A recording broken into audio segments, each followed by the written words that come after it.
Al-Soroma, 93. Azul Saint-Denis. Bonjour 93. Boudou Saint-Denis. Bonjour à Saint-Denis. 大家好，93. Salam alaikum, 93, c'est Saint-Denis. La situation exceptionnelle au Mali, pays situé en Afrique de l'Ouest, interpelle l'ensemble de la communauté internationale. L'Union européenne, en juillet dernier, s'est dit prête à envoyer une force d'intervention africaine sous mandat des Nations Unies. Il y a prévu aussi des sanctions pour toute personne ou organisation qui menacerait l'intégrité et la souveraineté de ce pays d'une superficie d'1 241 000 km². Il faut rappeler que le pays a subi une double crise. Un coup d'État en mars dernier et quelques jours après, la prise de 3 villes du nord, Gao, Tombouctou et Kidal, par les islamistes qui se réclament de l'AQMI lié à Al-Qaïda au Maghreb. Il y a quelques jours, le président par intérim Diokounda Traoré est rentré au Mali après 2 mois de soins intensifs à Paris. Les mesures prises seront-elles efficaces ? L'avenir nous le dira. Pour en parler sur le terrain, nous avons des spécialistes. Merci, monsieur Khalif Selassié. Vous êtes historien et politologue. Vous avez travaillé à l'UNESCO. Et à côté de vous, monsieur Youssouf Traoré, président d'association très axée sur l'humanitaire. Et madame Aminata Boun Konaté, vous êtes présidente aussi d'une fédération deuxième génération. Monsieur Selassié, vous qui êtes historien, le contexte historique du Mali permet-il de justifier la situation actuelle? Non, la situation actuelle est de toute façon injustifiable. La gravité de la situation, vous l'avez bien tracée, ce n'est pas uniquement au coup d'État qu'on doit remonter, on peut même aller très très loin. Et si on le laisse faire, je pense que le 2/3 du territoire malien occupé aujourd'hui, avec un seul tiers sur lequel l'État exerce sa souveraineté, menace l'ensemble des pays de la région. Et par conséquent, le passé ne saurait en aucun cas non seulement justifier, le passé contredit cela. Parce que le Mali, quand on regarde dans la longue durée, et à cet égard, c'est bien que vous me donnez cette occasion, parce que la voie la plus courte pour comprendre la crise du présent et proposer des solutions, et comme le dit Aimé Césaire, d'approfondir un peu le passé, pas un parcours superficiel. Ce grand pays, qui est le Mali, a une histoire qui a atteint son apogée et que nous connaissons tous autour du XIIe, XIIIe siècle. À ce moment-là, l'un de ses empereurs, Mansa, empereur, Moussa, autour de 1300-1320, donnera à son pays un tel rayonnement que l'Empire du Mali était connu à la Mecque, où il s'était rendu en 1324. Et sur le chemin du retour, il rentrera au Mali avec beaucoup de savants, beaucoup de manuscrits aussi, qui sont déposés à la bibliothèque de Timbuktu. Et Timbuktu est devenu le centre d'un islam africain, un islam tolérant, un islam ouvert, où cette ville de 333 saints, qui est classée dans le patrimoine de l'humanité, est la fierté de toute l'Afrique dans cette manière de faire en sorte que la question religieuse ne soit vécue que comme une spiritualité et non pas instrumentalisée par la politique, comme vous l'avez signalé. Et c'est ça qui est aujourd'hui menacé. Les crises religieuses sont d'une exceptionnelle gravité. Je ne dis pas que c'est la seule explication, mais à l'arrière-plan, puisque les acteurs du Nord, en tout cas, qui veulent scinder ce pays, se réclament d'un islam qui n'est pas du tout aux couleurs de l'Afrique, posent la question religieuse. Nous verrons peut-être par la suite du débat la dimension aussi économique, parce que le Mali est riche en ressources humaines, mais aussi en ressources minéralières. Alors vous parliez tout à l'heure de Tombouctou, des dépositaires, en quelque sorte, de l'islam, et on voit aujourd'hui ces symboles qui sont en train d'être brisés. Est-ce que cela, vous pensez que cela sera de nature véritablement à réconcilier les Maliens entre eux? Non, au-delà des Maliens, ce qui est posé, si nous limitons notre regard sur le Mali actuellement, aux frontières actuelles du Mali, on n'a rien compris. Parce qu'il y a la métastase, lui-même, la situation du Mali découle directement de ce qui s'est passé un peu avant en Libye.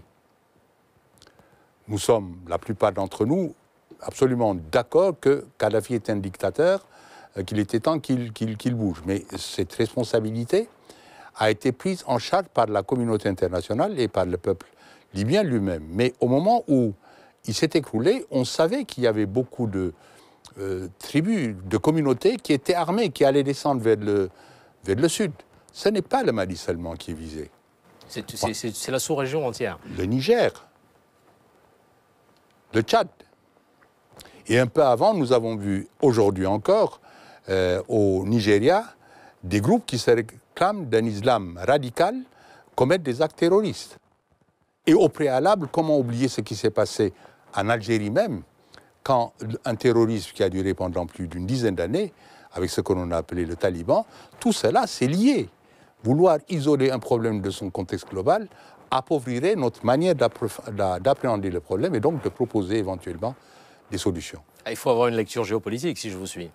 Une lecture globale, et je suis très content que les acteurs principaux de la région s'investissent. Mais le premier acteur, avant tout, c'est le peuple malien lui-même. Le peuple malien n'a pas envie de voir son pays morcelé. C'est ce qui explique d'une certaine façon la montée du coup d'État du mois de mars, parce que la classe politique avait laissé faire. Et donc ces jeunes officiers qui voyaient leurs frères d'armes tués et voir la population aussi être violée, etc. Bon, on ne parle pas assez, à mon avis, dans les médias français, en montrant des images, la gravité de ce qui est en train de se passer sur le terrain du point de vue humanitaire. C'est atroce ce qui se passe.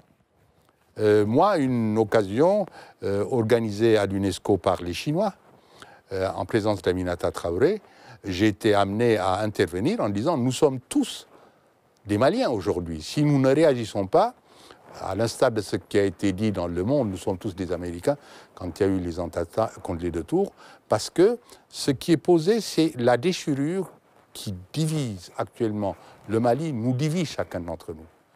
Et à mon avis, on ne l'éclaire pas suffisamment. Et donc, c'est une très bonne occasion qui nous est donnée, notamment que nous avons deux Maliens qui connaissent probablement 100 fois mieux que moi ce que peut ressentir le peuple malien dont ils sont les dignes fils, puisque d'ici, ils essaient d'accompagner de leur mieux, dans un moment de solidarité, pour arrêter cette déchirure.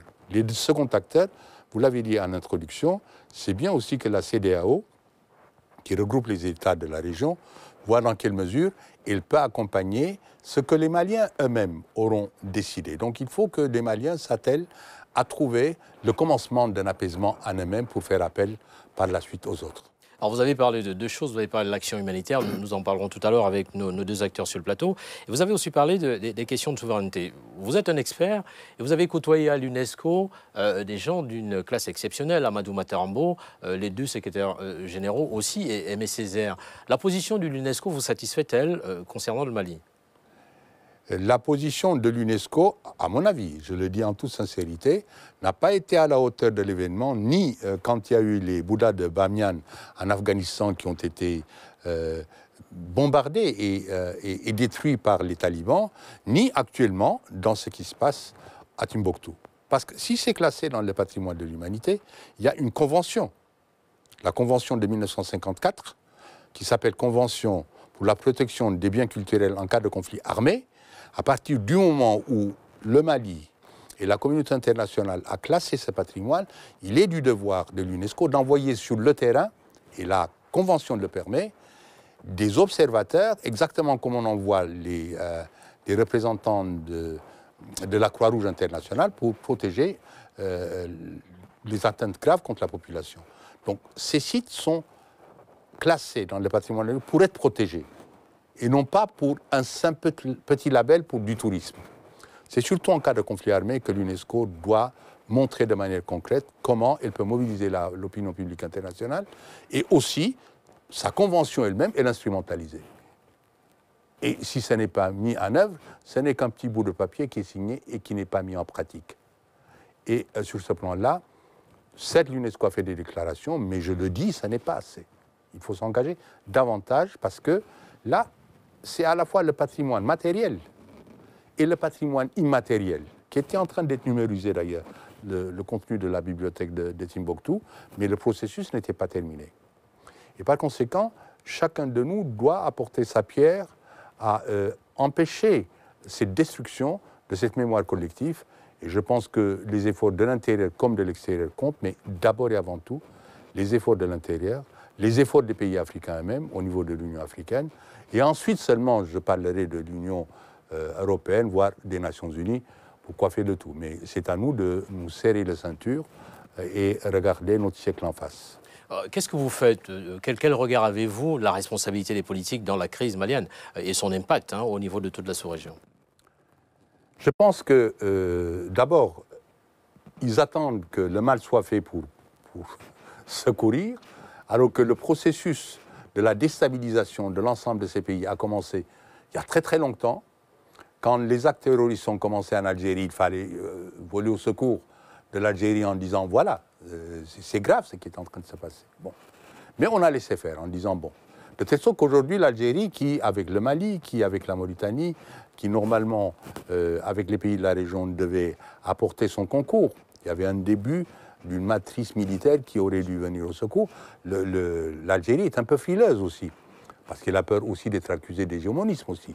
Il y a toute une série de combinaisons qui ne sont pas à la hauteur de la situation qui prévaut.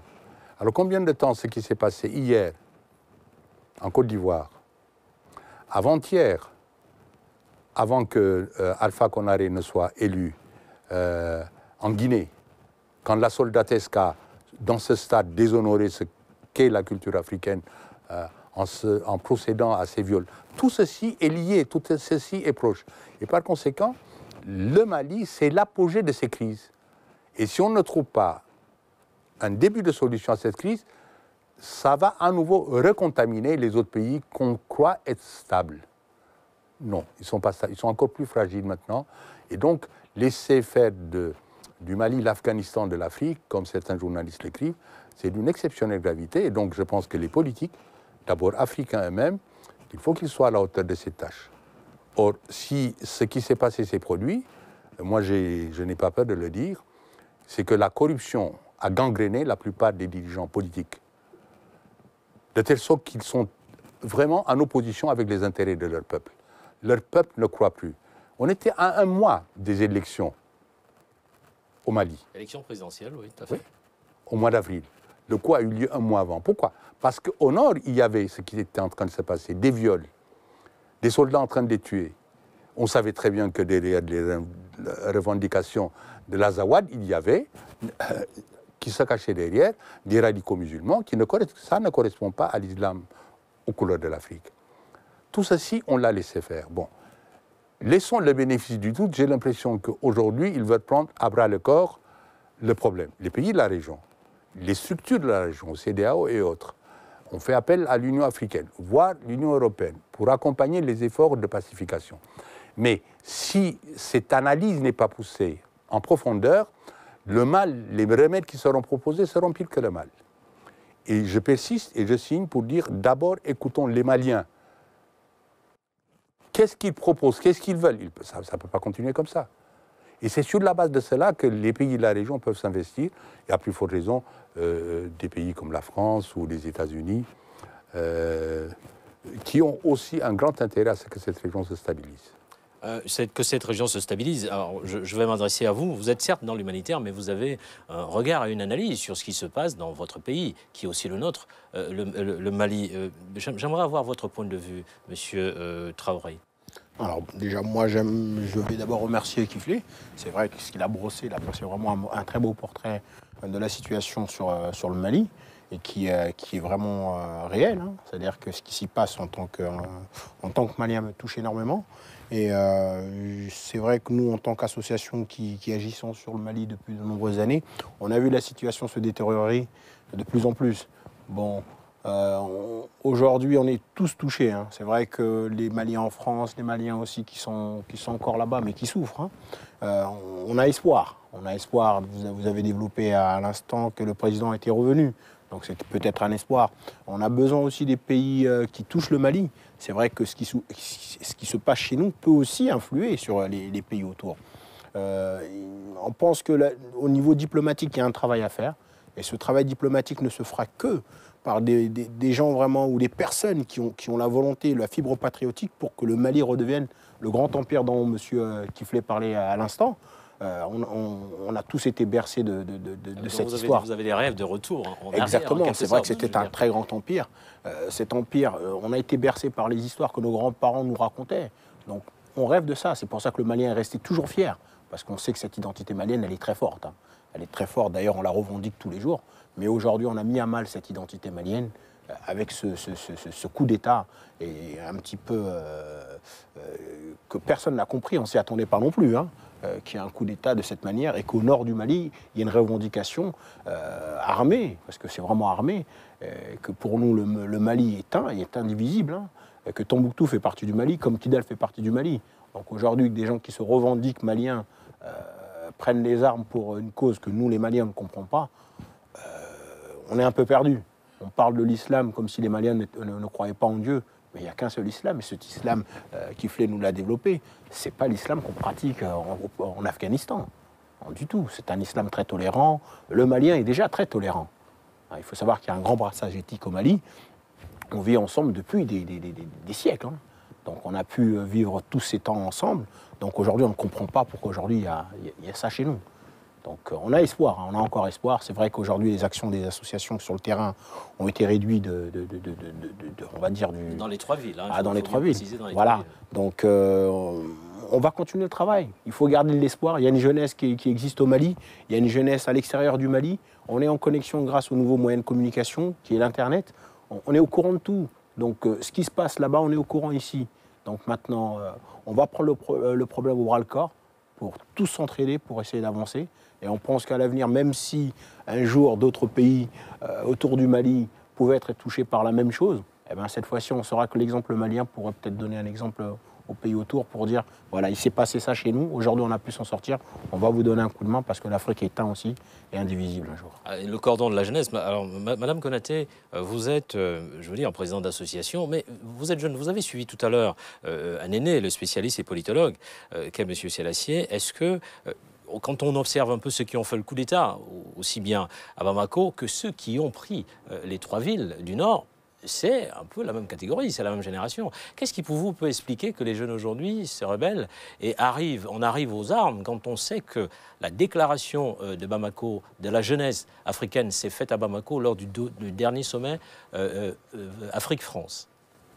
Bonjour, alors déjà moi je vous remercie de nous recevoir sur ce plateau et en effet j'ai suivi avec beaucoup d'intérêt l'historique que notre aîné vient de brosser. Et moi ce que je veux dire par rapport à ça, c'est que quand il y a eu ce coup d'État, on a été abasourdis parce que justement on s'était posé cette question pour comprendre comment est-ce que des jeunes pouvaient en arriver là. Le constat qu'on a tous fait, c'est qu'il y avait un ras-le-bol, qu'il y avait un trop-plein et qu'à partir de là, les gens se sont dit quitte à y aller, il faut y aller et miser le tout pour le tout. Donc nous, vraiment, c'est ce qu'on s'est dit au départ. On a eu cette première approche qui consistait à condamner ce coup d'État parce que pour nous, un coup d'État n'est jamais la réponse à un problème posé, en tout cas pour une démocratie. Maintenant, on met le mot démocratie entre guillemets parce qu'on se rend compte que dans les pratiques au Mali, la démocratie n'était pas vraiment là. Parce que la démocratie, c'est quand même la parole au peuple. Et il y avait vraiment une partie de la population qui était délaissée, pour ne pas dire tout le peuple malien, à part les politiques. Donc on s'est dit qu'il fallait prendre du recul par rapport à tout ça. Et aujourd'hui, le constat qu'on fait, c'est que le Mali est déchiré, certes, mais il faut qu'on aille tous dans le même sens et se dire que l'ennemi commun aujourd'hui, c'est plus les indépendantistes, hein. C'est vraiment ces personnes qui sont venues nous agresser au Mali. Ce sont ces personnes qui viennent au nom d'un islam qu'ils veulent prôner, qui n'est pas celui qu'on veut.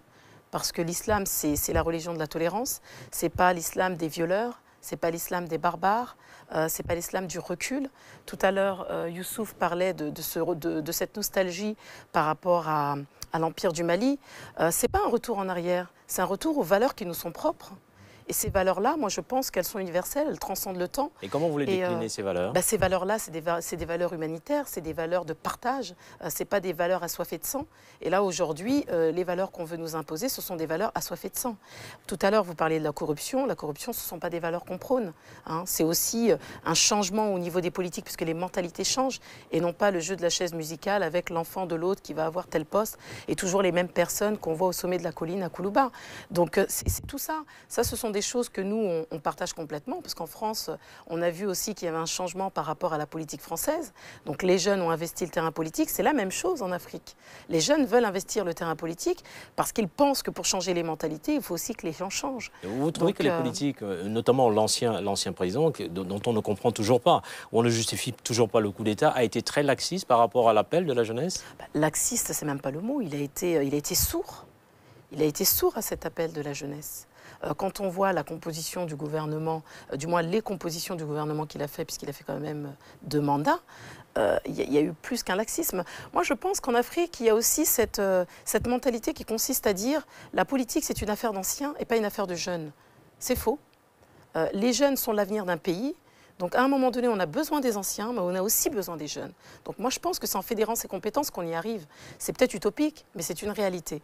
Et ça, en Afrique, trop peu de dirigeants sont âpres à vouloir mettre ce genre de choses en place. Donc, nous, c'est vraiment ce qu'on condamne.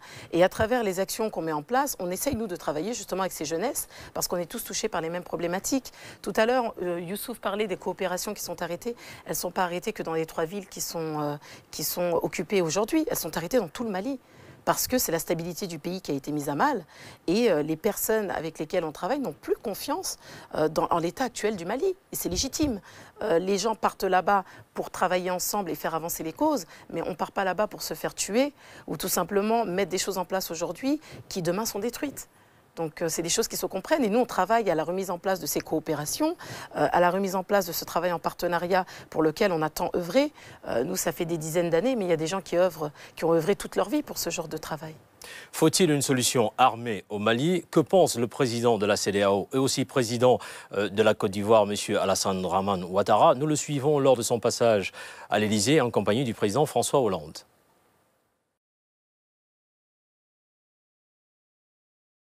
Nous sommes dans un processus, le processus politique, qui va donc voir, j'espère, dans les prochains jours, le retour du président intérimaire, la mise en place d'un gouvernement d'union nationale, l'arrivée des troupes de la CEDEAO pour soutenir l'armée malienne, et ensemble, les négociations sont en cours avec d'autres chefs d'État, le président Compaoré du Burkina, le président du bloc Jonathan du Nigeria, et à l'issue de ce processus, nous nous retrouverons au niveau des chefs d'État pour savoir quelle doit être la stratégie militaire. Et nous n'excluons pas l'intervention armée. Nous avons d'ailleurs demandé un mandat des Nations Unies, une résolution, j'espère qu'il sera voté dans les tout prochains jours, pour que nous ayons la couverture nécessaire pour une intervention armée éventuelle. Le Mali doit retrouver une gouvernance, c'est-à-dire une participation de toutes les sensibilités au gouvernement du Mali.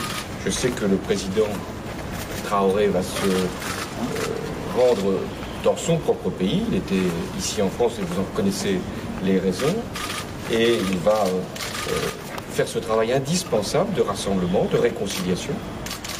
Et ensuite, c'est ce gouvernement-là qui appellera la solidarité d'abord des Africains pour qu'ils décident d'une éventuelle intervention. Et je l'ai confirmé, nous, la France, dans le cadre des Nations Unies, d'une résolution du Conseil de sécurité, nous appuierons ce que les Africains auront eux-mêmes décidé. J'aimerais avoir, je ne sais pas, vos réflexions sur ce que vous venez d'entendre. D'abord, moi je pense qu'en gros, ce que je vous avais dit, c'est qu'il faut que les Maliens, toutes les composantes de la société malienne, se mettent d'accord pour tracer les chemins et la configuration d'un gouvernement d'union nationale. Et ça, il faut en avance exclure toutes les anathèmes. Il faut que ce soit toutes les composantes internes qui y participent. La seconde chose, je pense que c'est une très bonne démarche, qu'à tout le moins, ensuite, on va voir sur cette base-là ce que peuvent faire les pays de la région, la CEDEAO et autres. Et avant de privilégier, c'est ce qui ressort aussi des propos, toute solution à des recours militaires, essayer de trouver les solutions à caractère politique. Il y a un certain nombre de petites choses qu'il faut rappeler ici. Oui ou non, qui veut ou ne veut pas l'intégrité territoriale du Mali? Là, je pense là-dessus, il y a un accord de la communauté internationale, c'est le désir des Maliens eux-mêmes.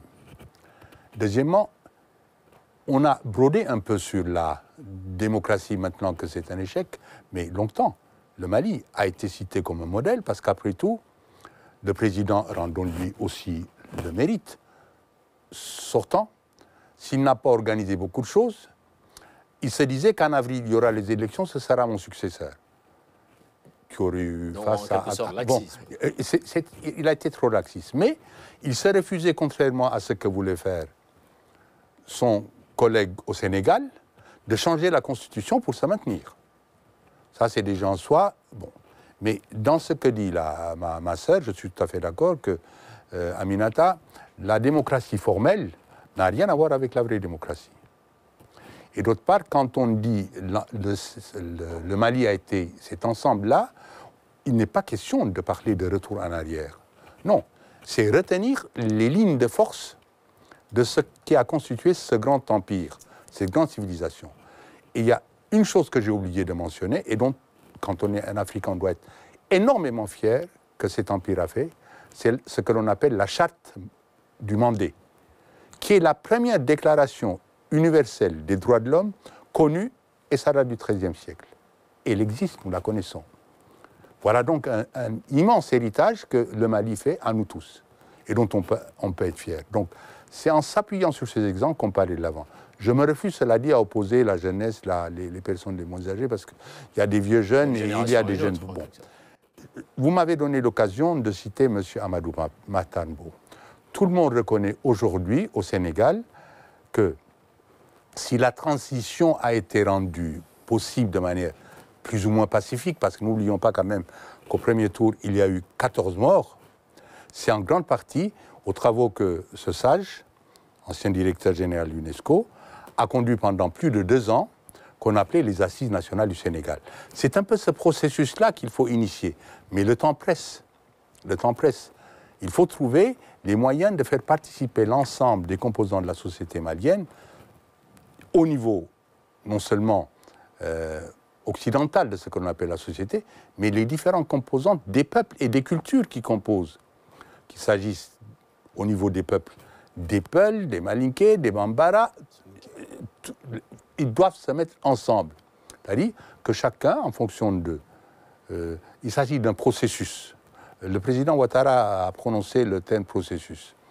Et si moi je suis un fidèle de l'UNESCO, c'est à cause de son préambule, qui ne parle pas des démocraties, mais qui parle d'idéal démocratique. Chaque peuple a sa manière d'aller vers la démocratie. Cela veut dire avant tout respect de l'état de droit. Et c'est parce que ça s'est cassé qu'on est aujourd'hui dans ce problème-là. Mais est-ce que vous avez l'impression que les organisations régionales et sous-régionales sont en échec total par rapport à ce qu'elles prônent tout le temps? Prôner la force, l'intervention militaire, avant que les conditions ne le permettent sur le terrain, ça peut être parfois dangereux. Mais il y a un moment aussi, il faut assumer ses responsabilités. À cet égard, je préfère de très très loin que ce processus ait commencé au niveau régional. Parce qu'il ne faut pas laisser quand même l'AQMI au nord s'installer de manière sans aucune impunité. Parce qu'il y a des situations de fait qui vont faire en sorte que cette coupure du 2/3 du Mali en dehors du pouvoir de Bamako peut perdurer. Il y a aujourd'hui, notre frère Youssouf l'a dit, Internet permet de se rendre compte qu'il y a des femmes qui sont prêtes à se mobiliser pour aller combattre l'AQMI au nord. Mais elles le font non pas au terme d'une réflexion qui tienne compte de l'ensemble des choses que nous discutons, mais par sentiment nationaliste. Et parfois, quand on n'est pas bien préparé pour aller faire la guerre, bon, c'est aller se faire massacrer aussi. Bon. Donc, prenons la mesure de ce qu'il est possible de faire et arrêtons cette destruction de Timbuktu.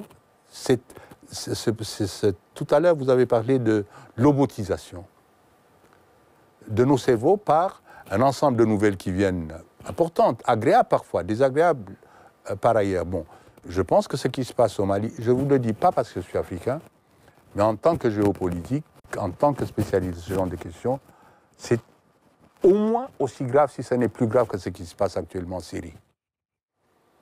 Mais le temps africain, on donne trop de temps au temps, mais à condition qu'on l'utilise pour trouver des convergences. Et donc, mettons sur pied le genre de structure que les Sénégalais ont pu mettre, des assises nationales du Mali qui permettent aux pays voisins, qui sont pleins de bonne volonté, d'apporter leur concours d'abord civil avant de recourir à la force. Alors, Madame Konaté, j'ai envie de vous poser une question. Vous êtes jeune, vous êtes femme, on voit l'action des femmes aujourd'hui sur le terrain humanitaire, aussi sur le terrain politique. Nous aurions pu avoir Madame Aminata Traoré qui a été ancienne ministre de la Culture, est la seule femme, non seulement à avoir été nommée, mais aussi à avoir démissionné du gouvernement parce qu'elle estimait que les conditions n'étaient pas réunies pour qu'elle puisse faire amplement son travail. Vous avez écouté les deux chefs d'État, le président Hollande et le président Ouattara. Vous avez suivi ce qui s'est passé en Côte d'Ivoire et aujourd'hui, vous subissez ce qui se passe au Mali. Est-ce que pour vous, une solution militaire permettrait de résoudre la problématique qui est déjà vieille, c'est-à-dire celle de la redistribution des richesses sur le plan global? Non, il est certain que l'intervention militaire ne réglerait pas la globalité du problème malien, mais il réglerait au moins une chose, c'est le fait de retrouver l'intégrité territoriale du Mali. Ça, c'est quelque chose d'indéniable et c'est nécessaire de toute façon. Donc, comme le disait tout à l'heure notre aîné, moi je pense qu'il y a le temps où il va falloir restructurer toute cette société, où il va falloir donner la parole à tout le monde pour que chacun s'exprime et qu'on puisse se réorganiser. Mais il y a le temps militaire qui presse par contre. Parce que pendant que le coup d'État avait lieu dans le sud, les autres s'organisaient, gagnaient du terrain, s'installaient et proclamaient une partie du territoire malien comme étant le leur.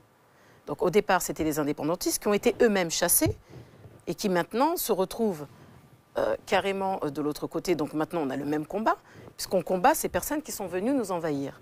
Donc aujourd'hui, moi je pense que la solution militaire, elle est plus que nécessaire. Mais il y a une chose qu'il ne faut pas oublier, c'est que cette solution militaire, elle doit être préparée. Mais le temps africain, moi j'ai envie de dire, il ne doit pas exister ce temps africain. C'est un temps universel, un point, c'est tout. Plus on perdra de temps, plus ces gens s'installeront et plus ce sera des pertes qui ne seront pas collatérales, mais des pertes humaine, tout simplement. Vous avez aussi conscience qu'une solution militaire, c'est les pertes collatérales en premier. Certains, mais plus on perd du temps, et plus les populations là-bas, qui elles ne peuvent pas se déplacer, parce qu'il y en a quelques-unes qui se sont déplacées, d'autres ne le peuvent pas, c'est des personnes qui vont mourir, quoi. Comment dissocier un rebelle, un envahisseur, d'un habitant local du Nord, maintenant? Quand on voit qu'ils épousent les femmes, quand on voit qu'ils violent les femmes, quand on voit que maintenant ils ont réorganisé la vie sociale. Donc ces gens-là, maintenant, pour eux, ils sont chez eux. Comment identifier un envahisseur d'un Malien? Aujourd'hui, c'est le défi qu'on a. Parce qu'il y aura la solution militaire, mais comment est-ce qu'on va faire pour les identifier? Est-ce qu'il va falloir tuer tout le monde? Ça, c'est une question qu'il va falloir se poser. Et plus on va perdre du temps, et plus c'est ce qui risque de se passer. Est-ce qu'on peut considérer que dans ces islamistes, il y ait des Maliens? Dans ce cas, considérer la problématique autrement et aller dans le sens de la discussion, comme le disait tout à l'heure M. Sélassié. Je pense qu'il y a des Maliens, mais ce n'est pas parce que ce sont des Maliens que ce ne sont pas des personnes dont il faut se séparer. Moi, je suis désolée, ce n'est pas parce qu'on est Malien qu'on peut venir imposer une position barbare au reste de la communauté malienne. Et puis le risque aussi qu'il y a, c'est que la sous-région s'embrase, mais qu'il descende aussi vers le sud. Donc là, tout à l'heure, on parlait de la Syrie, mais moi, je pense que le problème malien, c'est un problème mondial. Ça ne concerne pas que le Mali. On a vu que ces intégristes, au nom de l'islam, opéraient partout dans le monde. Et ça, ce n'est pas un problème que malien. C'est un problème qu'on doit tous prendre ensemble et qu'on doit essayer d'éradiquer complètement. Tout à l'heure, on parlait de désinformation. Bien sûr qu'il y a une désinformation volontaire. Le Mali, ça ne séduit pas. Ça ne crée pas de l'audimat. Donc forcément, on en parle très peu. Pendant qu'il y a des gens qui meurent, on préfère parler d'autre chose. Je ne dis pas que la Syrie, c'est moindre, non. Parce que ce sont aussi des pertes humaines. Mais à un moment donné, si on parle de la Syrie et qu'on parle d'autres pays, il faut aussi qu'on parle du Mali. Et quand je dis parler du Mali, c'est nous montrer des images, pas simplement un bandeau en dessous des chaînes télévisées en nous disant « au Mali, il y a eu 2 morts, il y a eu ceci, il y a eu cela ». Et là, j'interpelle aussi les journalistes maliens pour leur dire de faire leur travail. Bien sûr, il y a des vies qui sont en jeu, mais à un moment donné, on a Internet. Donc communiquons sur Internet, envoyez-nous des images, ils sont là-bas. Monsieur Youssouf, au-delà de l'action humanitaire, le Mali a quand même un potentiel économique inexploité. Effectivement. Le Mali a beaucoup de richesses sur son territoire. Malheureusement, je pense qu'on n'a même pas commencé à épuiser un tiers de tout ce potentiel. On connaît le coton. D'ailleurs, le Mali est producteur numéro 2 du coton. L'or. En Afrique de l'Ouest. En Afrique de l'Ouest, exactement. L'or. On sait que les mines de Sadiola, de Loulou, de Yatela sont des mines qui exportent énormément. Pour novembre 2012, on devait commencer à puiser nos premiers barils de pétrole dans le nord du Mali. Et on sait aussi que la nappe d'uranium qui quitte le Niger traverse le Mali sur 500 km Donc on sait très bien que tout ça, c'est aussi des enjeux économiques et qui peuvent aussi avoir des personnes qui veulent mettre la mainmise là-dessus. Est-ce que ça peut justifier ce qui se passe? Je veux dire C'est aussi une des causes. C'est aussi une des causes, bien sûr. Si ça pète maintenant, excuse-moi de te couper Youssouf, si ça pète maintenant, c'est pas un hasard du calendrier qu'au moment où on nous dit il y a du pétrole en quantité assez importante au Mali, qu'il y ait des revendications d'autonomie soutenues par plusieurs États, parce qu'il ne faut pas oublier qu'au moment où il y a eu cette volonté d'indépendance, ces indépendantistes étaient dans tous les médias français. Mais il y a du pétrole aussi au Niger, et le Niger a commencé à sortir ses premiers barils, mais il n'y a pas eu de guerre au Niger. Tout à fait. Il n'y a pas eu ce... Effectivement, je vous coupe la parole à Kiflé. Il n'y a pas eu de guerre. C'est vrai qu'au Mali, on a ce problème de demande d'indépendance existe depuis Modibo Keïta. C'est-à-dire que le Nord revendique son indépendance, on ne sait pas pourquoi, parce que historiquement, moi qui connais l'histoire du Mali, Mansa Moussa Traoré, depuis qu'il a quitté le Mali pour aller jusqu'à la Mecque, Tombouctou existait déjà. Donc c'était déjà le Mali. Donc lorsque Konko Moussa, Mansa Moussa a eu une descendance, Tombouctou c'était toujours le Mali. On ne parlait pas de ça.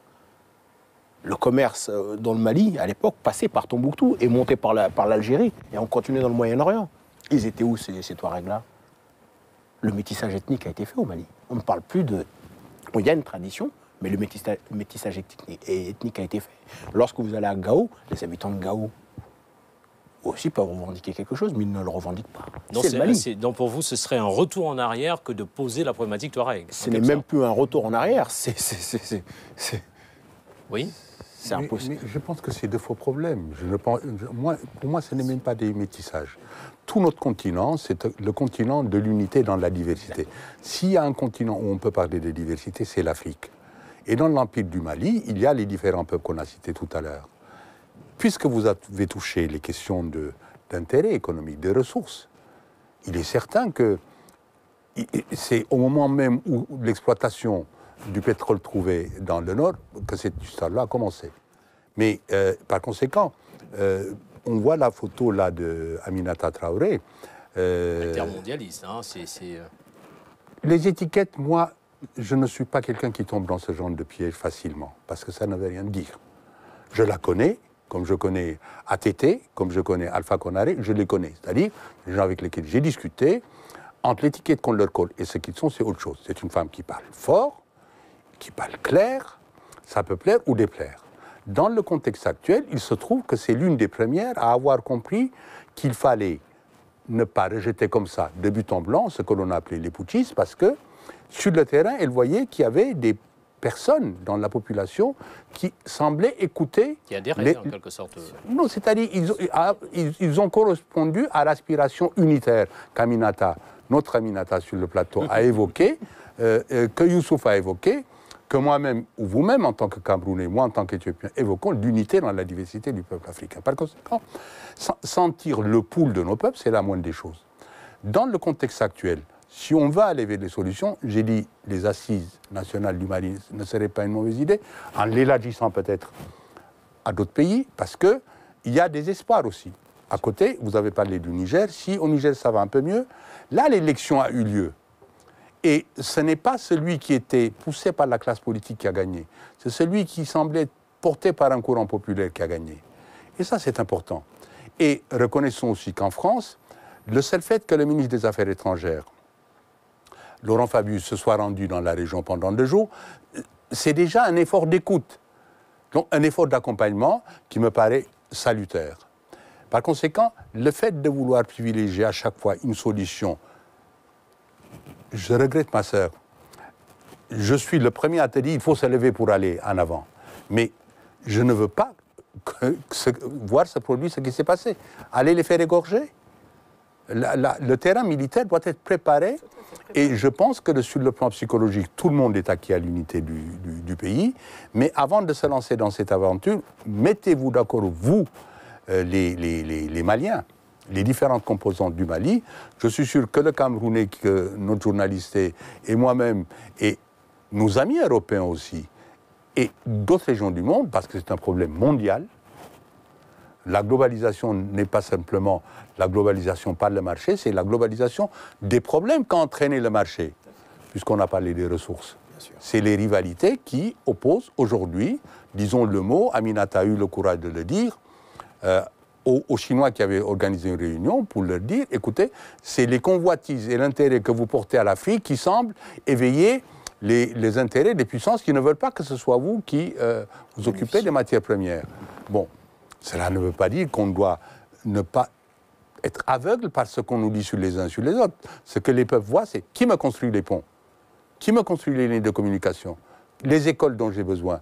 C'est ça, ces questions-là. C'est parce qu'il n'y a pas eu de réponse à ce genre de questions que ce qui s'est passé au Mali, en dépit d'une démocratie formelle qui paraissait aller bien, ça s'est retourné contre la démocratie elle-même.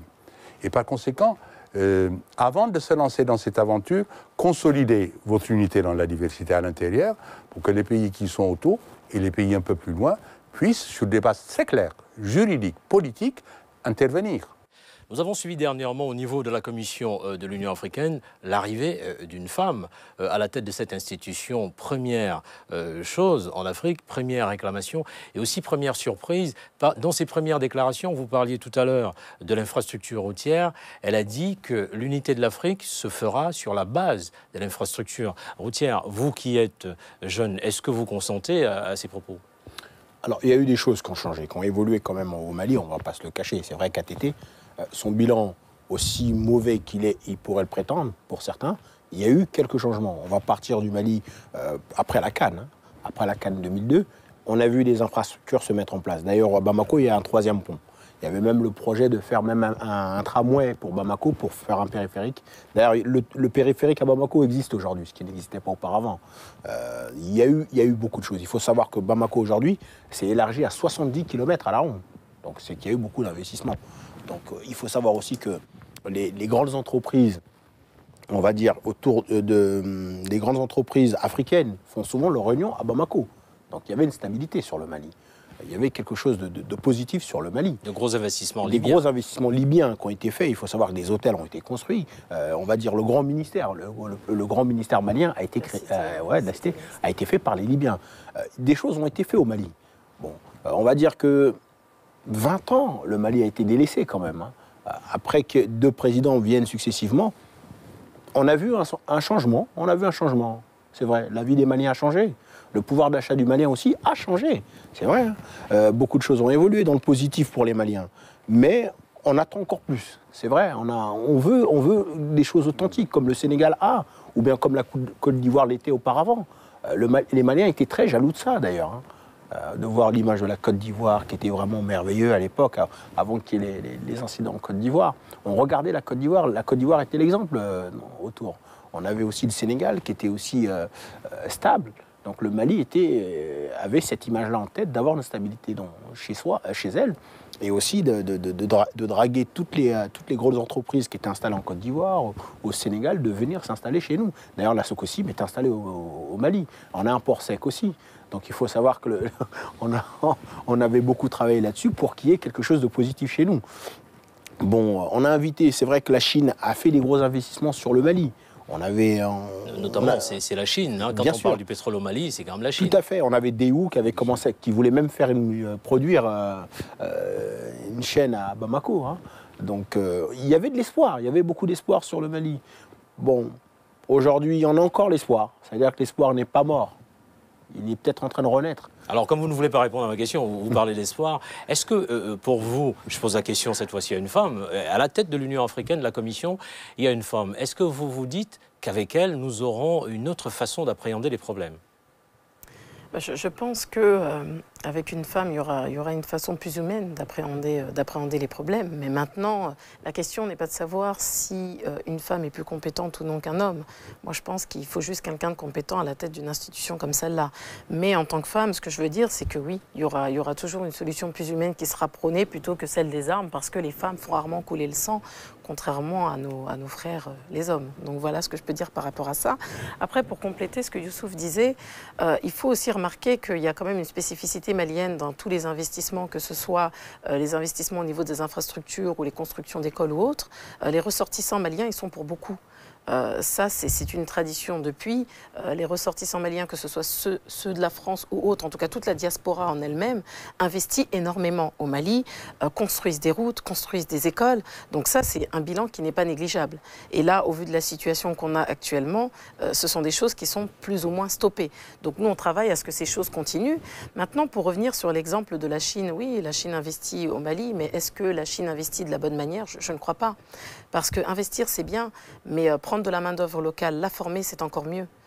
Et ça, c'est quelque chose qui ne se fait pas, et ça ne se fera pas sans une réelle volonté politique. Et ça, c'est quelque chose que nos politiques ne font pas. C'est bien beau que les gens viennent, investissent, qu'il y ait du cash qui soit investi dans le pays, mais à un moment donné, il faut miser aussi sur l'humain et faire en sorte que la population malienne puisse être indépendante. Indépendante en termes d'industrie, en termes d'investissement. Et ça, aujourd'hui, ce n'est pas le cas, parce que la volonté politique, elle n'est pas là. La volonté politique n'est certes pas là, mais sur le plan humanitaire, les choses s'organisent. Il y a quelques jours, à Drancy, ville symbole de la France, un autre symbole se mettait en place, celui d'une action humanitaire en faveur des Maliens qui sont sur place. Nous revenons vers vous. Vous allez nous en parler surtout de la Darmaf, de votre association. Pourquoi, à ce moment, vous avez décidé de faire cette opération humanitaire? Quels sont les liens sur le terrain et comment est-ce que, ce que vous avez récolté est arrivé sur le terrain sans danger? Alors effectivement, c'est vrai qu'on a tous été touchés à Drancy. C'est vrai que Drancy, c'est une ville qui se mobilise souvent pour les grandes causes. Hein.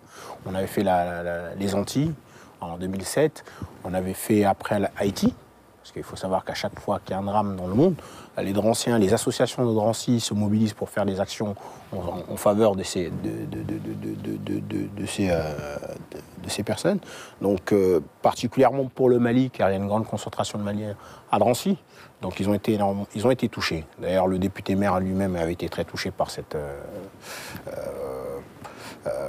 acte. Donc il nous a demandé, à nous, l'association Darmaf, d'organiser une grande soirée de solidarité pour le Mali. Donc j'ai fait appel à toutes les associations, encore une fois, de jeunes de Drancy et d'autres associations de jeunes à travers la France qui sont venus nous épauler pour cette mission.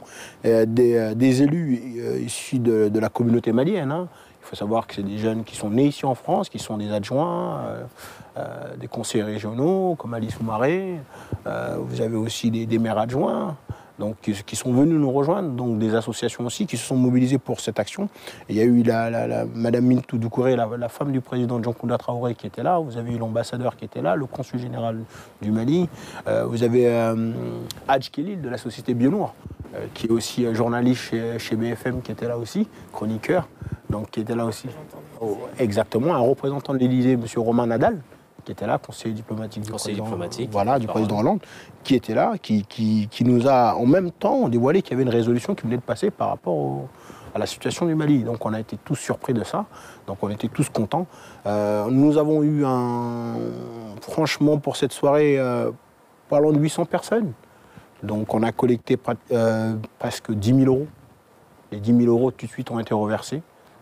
On a fait acheminer ça en achetant du riz. 40 tonnes de riz qu'on a pu amener au Niger, au Burkina Faso. Et on attend de faire la Mauritanie.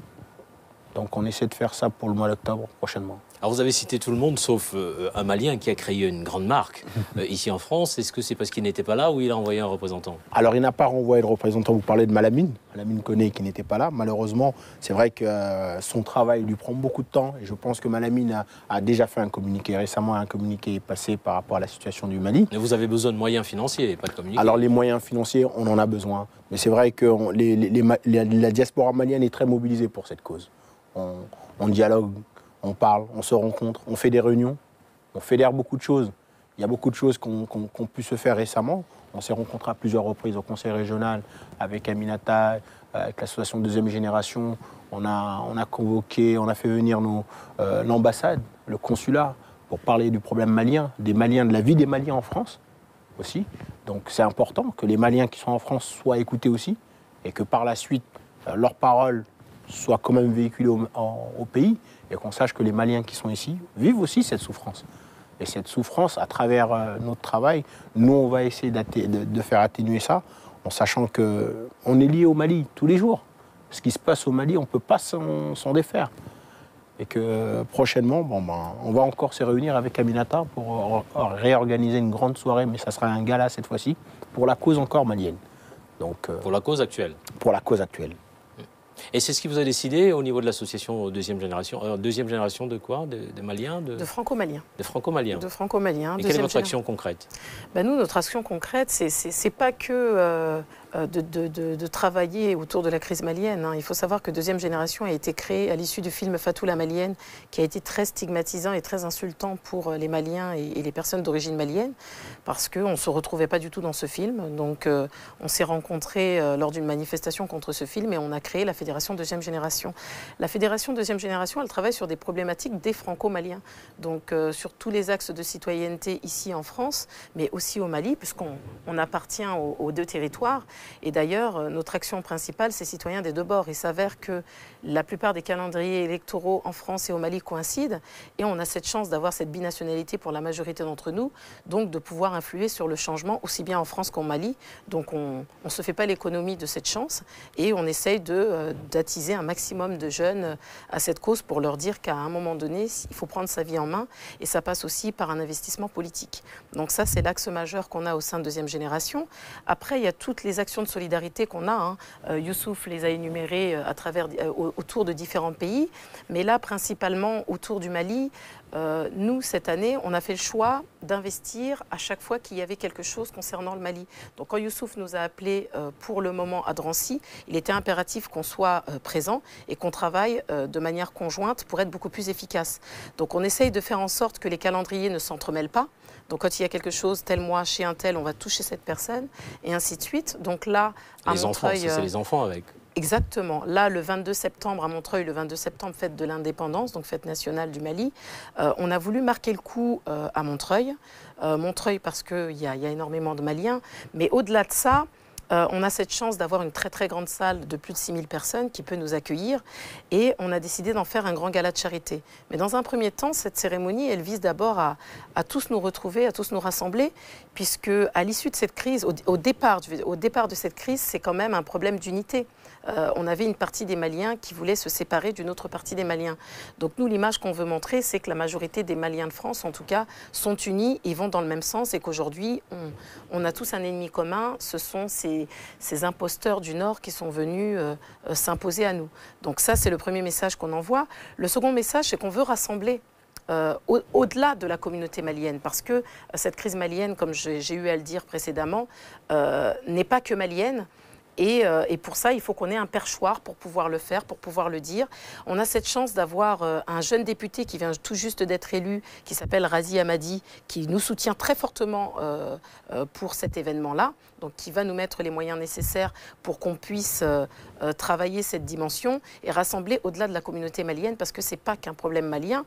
Ensuite, le troisième but, c'est de récolter des fonds, bien sûr, pour venir en aide à nos frères et sœurs maliens qui sont gravement touchés par cette crise. Alors nous arrivons au terme de cette émission. Vous avez suivi l'aîné sur ce plateau, qui politologue et spécialiste. J'aimerais les uns les autres, pas un mot de conclusion, parce qu'il faudra une autre émission, plusieurs autres émissions pour qu'on parle du Mali. Mais au terme de cette émission, est-ce que vous avez espoir? Est-ce que vous vous dites la solution, c'est pour demain? J'aimerais commencer par vous. Moi, j'ai toujours l'espoir. Je suis un optimiste invétéré. Mais quand je les vois les deux, cet espoir est renforcé encore. Parce que je vois la sincérité avec laquelle Youssouf a parlé, des actions qui sont menées dans différentes directions. Je vois la manière d'aborder la question d'Aminata, qui est complémentaire au sien. Et je vois que le changement en cours, ici aussi en France, semble accompagner vers un effort de sortie de solution. Le changement, c'est maintenant. Oui, et pour l'Afrique, ça maintenant, il faut que vous sachiez que depuis plus de 15 ans, on l'oublie que trop, l'Afrique a un taux de progression qui est le double de celui de l'Europe. Ça aussi, on l'oublie. À force d'être pris par des séries de problèmes qui viennent les uns après les autres, à la file indienne, la situation en Guinée avec les militaires, ensuite ce qui s'est passé en Côte d'Ivoire, ensuite ce qui se passe maintenant au Mali, tout cela nous montre qu'il y a une communauté de problèmes qui appelle une communauté de solutions. Et ceci nous pousse nécessairement à avoir des unités régionales. N'oubliez pas que l'Union africaine est composée de 5 régions. Si chacun, au lieu de ne regarder que devant sa porte, regarde que ce qui se passe à la porte de son voisin est à peu près similaire en termes de problèmes, donc de solutions, je pense qu'une crise peut être parfois bénéfique à une prise de conscience qui ne soit pas superficielle, qui permette de s'attaquer au fond des choses. Et pour ma part, je pars en les écoutant avec un peu plus d'optimisme, parce que je fais absolument confiance au peuple malien dans sa diversité et son désir de maintenir l'unité, parce que ce qui se joue, c'est notre unité, celle du Cameroun, celle de mon pays à moi, celle du Soudan. Comment faire en sorte que, malgré ces diversités, nos peuples se sentent à l'aise chez nous. Alors, deux informations. La première, c'est la 6e région de l'Union africaine. C'est sa diaspora et on voit très bien son dynamisme à travers ce que font les Maliens. Et puis, la deuxième information, c'est les parents du premier président camerounais sont maliens, étaient maliens puisqu'ils ne sont plus de ce monde. Alors, je vais me tourner vers vous pour, par un mot de conclusion, mais une projection, je veux dire, plus ou moins optimiste. La projection optimiste que j'ai actuellement déjà, c'est que le président par intérim est de retour au Mali, donc enfin, puisqu'il y avait une vacance du pouvoir qui était quand même très très problématique pour nous. Il arrive avec un brin de solution quand même, puisqu'il y a des pourparlers qui sont engagés avec la société civile, donc avec 2 vice-présidences qui vont devoir discuter avec la population et faire ce gouvernement d'union tant attendu, parce qu'on a compris que les Maliens sont plus prêts à accepter les gouvernements qu'on a eus précédemment, qui s'autoproclamaient plus ou moins sous le brin de la démocratie. Donc ça, c'est un vent positif qui est en train de tourner vers nous. Après, moi j'ai envie de dire, nous aussi, on doit mettre notre pierre à l'édifice, et notre pierre à l'édifice, ça passe par les actions qu'on engage là, avec les moyens qu'on a, mais en fédérant ces compétences, on y arrivera, et je reste très optimiste parce que je suis plus que convaincue de la force que l'on a, mais une force combinée, une force conjointe et non pas une force isolée. Cet optimisme, vous le partagez certainement. Je la partage entièrement. Il faut savoir que je suis de nature très optimiste. Donc en plus, j'ai rencontré le président avant son départ à 3 reprises, donc j'étais déjà très rassuré. Donc je sais qu'il ne rentre pas pour faire les mêmes, on va dire, repartir sur les mêmes bases qu'auparavant, mais il part avec des solutions. Il part avec des solutions. On sait que ces solutions sont pour le bien de notre pays. On sait que c'est imminent. On sait très bien qu'on attend beaucoup de lui et on sait qu'il va y avoir beaucoup de changements pour le Mali prochainement. Il va y avoir beaucoup de changements pour le Mali. Merci de nous avoir écoutés. Me dit-on, vous êtes de plus en plus nombreux. Restez sur la chaîne La Locale TV. Al-Saroma, 93. Azul Saint-Denis. Bonjour 93. Boudou Saint-Denis. Bonjour Saint-Denis. 大家好，93。